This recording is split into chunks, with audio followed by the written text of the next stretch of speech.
I was diagnosed about a little over 4 years ago with lymphoma. I just didn't like the fact that during the chemo treatment I sort of deteriorated. This nurse that saw me going through this said, "You know what you ought to try? You're still in pretty good shape. Why don't you try this new program that they've got? Steps to Wellness is what it was." So Steps to Wellness is our medically based exercise intervention for cancer survivors, and it was set up 5 years ago now, and the purpose is to provide exercise opportunities for cancer survivors when they finish treatment. Sometimes people find us during treatment, and that's great, but usually people have finished their cancer treatment and they come and exercise with us. Steps to Wellness is 12 weeks, and individuals exercise twice a week.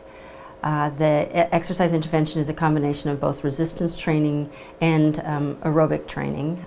Before they enter the program, they are evaluated by a physical therapist and a physician or a mid-level provider to make sure that there aren't sort of issues that might come up and be a problem during the exercise intervention. I'm Rebecca Reynolds. I'm one of the exercise trainers for the Steps to Wellness program. I've been here for about 4 years. And I help navigate the patients through an exercise program. So really what I'm here is to help them learn how to use the equipment, how to do different settings on the equipment. I take their heart rate every time that they're here to make sure that they're exercising in a safe range for them. That's also going to give them cardiac benefit and more endurance and a higher fitness level. Britta and Rebecca have been wonderful. When I went, I was not necessarily in great shape, and they were very kind, they're very thoughtful.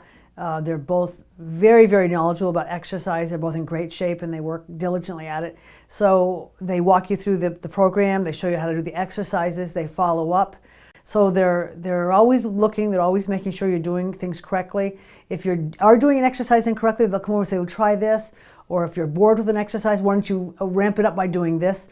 So it's great to have them there. They're very, they're great motivators too. Some days I would, I'm not going to go to this today. It's just too hard.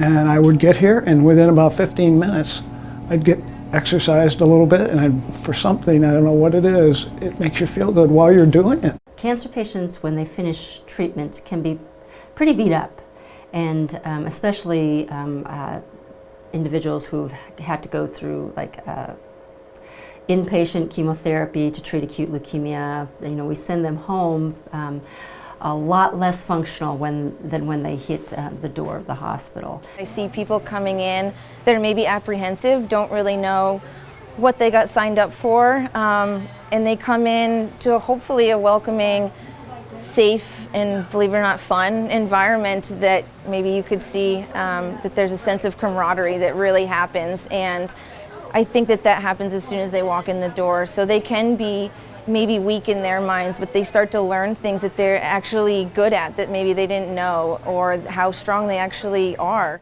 At 60, I'm in the best shape I've ever been in my life. I've met several friends there. We have a camaraderie.